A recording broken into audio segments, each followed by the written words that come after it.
गुरुवार नमोस्तु गुरुवार। गुरुवार मम्मी पापा की तरफ से भी नमोस्तु। वो मेरी 1 साल की पोती धीरजा जो आपकी बहुत बड़ी भक्त है उसकी तरफ से बार नमोस्तु। गुरुवार विश्व वंदनीय प्रातः स्मरणीय आचार्य भगवान श्री विद्यासागर जी महाराज ने आपको एक उपाधि दी थी कि आप जब कुंडलपुर में प्रवेश कर रहे थे, कुंडलपुर पंचकल्याणक की टीम, तब उन्होंने स्टेज पे पूरी जनता के सामने कहा था, आप उनकी चरणों की वंदना कर रहे थे और आपको तो शायद ध्यान है कि नहीं है, पर जनता ने सुना था उनके मुख से कि आप शेर है, ये शेर कल से गरजेगा।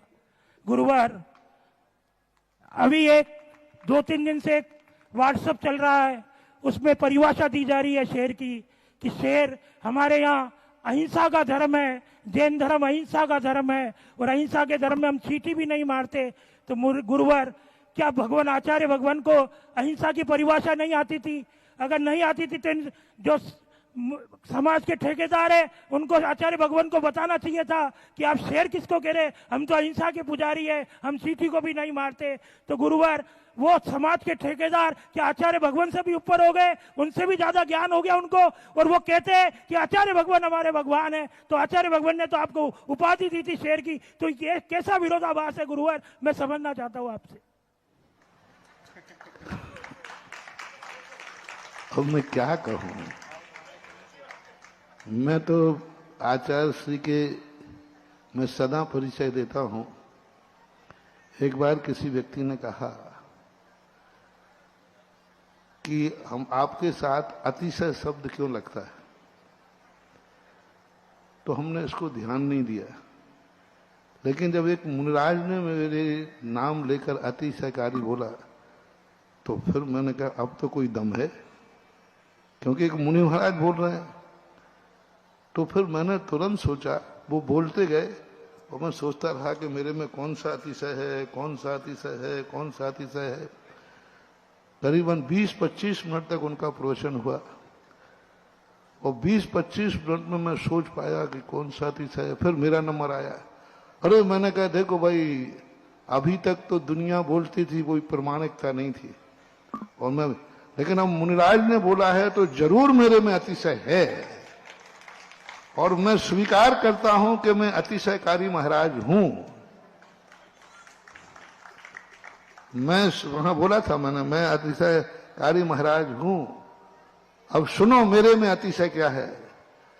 मेरा सबसे बड़ा अतिशय है कि मैं आचार्य विद्यासागर महाराज के चरणों की धूल हूं। जय हो गुरुवार, जय हो, जय। यह मेरा सौभाग्य और यह मेरा अतिशय है। तो इसी प्रकार से मैं तो बहुत छोटा सा हूं। अब गुरु महाराज को कौन रोके। मैंने तो कह नहीं दिया था कि महाराज जी मैं आ रहा हूं तो मुझे, और मैंने तो सुना नहीं, मुझे तो सब बाद में बताया कि आपको आचार्य श्री ने ये कहा। क्योंकि आचार्य श्री के पास जाते ही मैं कुछ नहीं सोचता था, मैं तो उनके चरणों की वंदना करने जाता था। जब लोगों ने 2 बातें जब हुई रामटेक के अंदर, जब लोगों ने कहा कि महाराज ने आपको पीछे से आशीर्वाद दिया, तो मुझे मालूम नहीं था कि दिया, क्योंकि मैं आशीर्वाद लेने गया ही नहीं था। मैं तो चरणों को नमोस्तु करने गया था, तो मेरे ध्यान तो वंदना में था। फिर अभी लोगों ने कहा, जब कुंडलपुर जा रहे थे, पेपरों में आया, कल परसों 2 दिन बाद दमोह में था, कल आचार्य श्री का गुरु शिष्य का मिलन होगा। सामने एक बैनर टंगा हुआ था, बिल्कुल प्रश्न के सामने। मैंने कि जिसने ये मिलन लिखा है, मिलन 2 बराबरी हस्तियों में होता है, मिलन 2 बराबरी हस्तियों में होता है, और मैं गुरु की बराबर हस्ती नहीं हूं। मैं और मेरा और गुरु का मिलन नहीं होगा, मैं तो गुरु तीर्थ की वंदना करने जा रहा हूं। ये मेरा शब्द था दमोह के अंदर। मैंने कि मैं गुरु से मिलने नहीं जा रहा हूं। मिला तो किससे जाता है? बराबरी वालों से। वो तो मेरे गुरु हैं, भगवान हैं, मैं तो उनके चरणों की वंदना करने जा रहा हूं। आप लिखो गुरु चरण वंदना यात्रा, ऐसा करके। तो अब मैं क्या करूं। अब उसी से जिस दिन मुझे बताया लोगों ने कि जब आचार्य ने कहा था, उसी समय कई लोगों के सीनों में आग लग गई थी। कि यदि सुधा सागर शेर हैं तो क्या हम सियार हैं। उसी समय आग लग गई थी, लेकिन आचार्य के सामने वो आग भड़की नहीं, क्योंकि गुरु महाराज थे। लेकिन अब गुरु महाराज जाने के बाद जबकि लगी हुई आग अब भड़क रही है। उस समय लाग तो आग उसी समय, मुझे उसी समय पता चल गया था, खुसर फुसर चालू हो गई थी कि ये शेर है तो क्या सब सियार है। तो फिर उसके बाद वो आग लगी रही। अब गुरु के सामने तो कौन बोल सकता था। अब गुरु के जाने के बाद अब लगी क्या है, अब तो सब स्वतंत्र हो गए। अब तो सब स्वतंत्र जो चाहें जो बोले। तो कोई बोलने लगे कि अपने आप में ये है, तो वो उस समय की लगी हुई दबी दबी आग अब गुरु के जाने के बाद भड़क रही है। भड़कना तो उसी समय थी। उन अज्ञानियों को ये पता नहीं है सिंह को सिंह। और एक बार नहीं बोला बाबू, अभी तुमने एक बार ही कही, दूसरी बार का मैंने खुश हूं। पहली बार का तो तुमने सुना होगा, मैंने नहीं सुना। दूसरी बार का स्टेज पर मुख्यमंत्री की साक्षी में कहा। शिवराज सिंह, जब शिवराज सिंह जी मुख्यमंत्री सामने बैठे थे, हमारे लिए उस समय बोलने के लिए 10 मिनट का आचार्य सिंह ने कहा अब यहां थोड़ा बोलो। तो बोलने के बाद जब बोला तो उस समय आचार्य सिंह ने मुख्यमंत्री की सभा में उस समय दूसरी बार कहा, वो जरूर मैंने सुना था। और उन्होंने कहा था तो इस प्रकार की स्थिति को अब गुरु महाराज बोले और उनकी बात को, अपने आप को गुरु का भक्त मानकर, अपने आप को गुरु का अनुयायी मानकर, अपने आप को गुरु का सब कुछ मान करके और उनकी बात की ही मजाक उड़ाई जाए, उन्हीं की बात को हिंसा किया जाए। सुनो रे सिंह शब्द की बात जब व्याख्या आई है तो 2000 वर्ष पहले तुम कह रहा है कि त्रियंशु की उपाधि नहीं दी जाती है। यदि स्वयं स्त्रोत हो तो लाओ थोड़ा सा, मैं प्रमाण ही बता दें, बिना प्रमाण के तो मैं कभी बोलता नहीं हूं। चंद्रपुर भगवान, पहले चंद्रपुर निकालो फिर मल्लीनाथ, 2 भगवान हुए।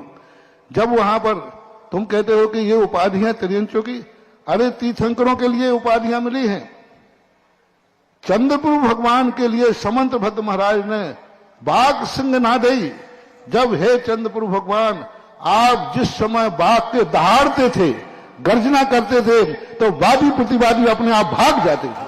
जय हो, जय हो। और यही सभा में आचार्य सिंह ने कहा था कि मैंने सुधा सागर महाराज से प्रश्न किया, कहीं ऐसा नहीं दहाड़ जाए कि ये सब भाग जाएं। मुख्यमंत्री की सभा में कहा था कि ऐसा नहीं दहाड़ जाए कि सब भाग जाएं। ये बात समंत भद्र महाराज ने चंद्रपुर भगवान के लिए कहा कि जब हे भगवान आप बाघ सिंह नादई, बाद केसरी, बाद केसरी, थोड़ा बड़ी किताब ला, थोड़ा किताब दूसरी ला ना, वहां इसमें छोटे अक्षर, इसमें लिखा बड़ी बहुत है। स्वपक्ष सौस्थित मदाविलिप्ता बाघ सिंह नादई विमदा बभूभु प्रवादिनो यस्य मदार्ध गंडा गजा यथा के शरणों नादई। लो सुना देना उन ठेकेदारों को, सुना देना उन हिटलर साइयों को जो शेर की परिभाषा नहीं जानते हैं। लो अब शेर के मुख से सुनो। जय हो मेरे गुरुवर की जय हो। देखो मुझे छेड़ो मत, अन्यथा छोड़ूंगा नहीं, ध्यान रखना। मैं बहुत सबसे जनता से मेरा कहना है, महाराजों से कहना है, आचार्य महाराजों से कहना है, श्रावकों से कहना है, मैं किसी के बीच में इंटरफियर नहीं करता। तुम्हें जो कर रहा है जैसा कर रहा है करो, लेकिन तुमने छोड़ा तो ये विद्यासागर शेर का चेला है, ये भी चुप बैठने वाला नहीं है। मैंने आज तक इस सिंह शब्द के ऊपर कभी बोला नहीं। लोग भली कहते रहते, हम चुपचाप सुनते रहते। मैंने अपने आप को कभी बोलने का लेकिन जब प्रश्न ही कर दिया है तो सुनो उन ठेकेदारों को, उन भक्तों को, उन दावों को जो सिंह की परिभाषा बताना चाहते हैं, उनको समंत भद्र महाराज, अपने गुरु पर तो संदेह है ही, अपने गुरु की वाणी की मजाक उड़ाना, गुरु की वाणी का आह्वान न करना, इससे बड़ा और क्या दोष हो सकता है। ये है हिटलर शाही। ये अपने सत्ता का मद, हुकूमत का मद जब आता है तब व्यक्ति ऐसा ही बोलने लग जाता है। 2000 वर्ष पहले भगवान के चंद्रपुर भगवान के लिए कह रहे हैं बाघ सिंह नादे स्वपक्ष सौस्थित मदाविलिप्ता बाघ सिंह नादई विमदा बबुआ। अपने पक्ष में, अपने हटग्राही के, सत्ता के मद में जो डूबे हुए थे, जैसे ही भगवान बाघ सिंहनाद, अपनी वाणी का सिंहनाद हुआ। सिंहनाद है ना दहाड़, अपनी भाषा में क्या बोलेंगे? दहाड़। और साहित्यिक भाषा में बोलते हैं नाद, सिंहनाद। जैसे ही भगवान आपका बाघ सिंहनाद हुआ, वे सारे वो मदमा से वो झूल रहे थे, वे सब प्रसन्न हो गए। कैसे? फिर दूसरी बार दिया, केशरनो गजा ये था बाघ सिंहनाद प्रवादनो यश मदार्द गंडा गजाए था केशरनो नादई। ऐसे भाग गए जैसे केसरी की दहाड़ से सारे के सारे बड़े बड़े मदोन्मस्त हाथी भाग जाते हैं, भाग जाते हैं। ये समंतभद्र महाराज का। और देखिए, जिनेन्द्र भगवान को सिंह की उपमा, तुम कहते हो अहिंसा का प्रतीक, जिनेन्द्र भगवान तो परम अहिंसक है, जिनेन्द्र भगवान तो अहिंसा के प्रतीक हैं, उनके लिए सिंह की उपमा दे रहे हैं मल्लीनाथ भगवान। हाँ निकालो, सिंहनाथ देखो क्या कहते हैं, कौन सा है? यश्च शुक्लम परम तपोग्न ध्यान मनंतम दुरत मदाक्षित तम जिन सिंहम कृत करणीयम मल्ल मशल्यम शरणम अमित। हे जिन सिंह, क्या उपमा दी? जिन सिंह की उपमा दी है। सिंह का अर्थ मात्र यंशी नहीं है, सिंह का अर्थ होता है प्रधान।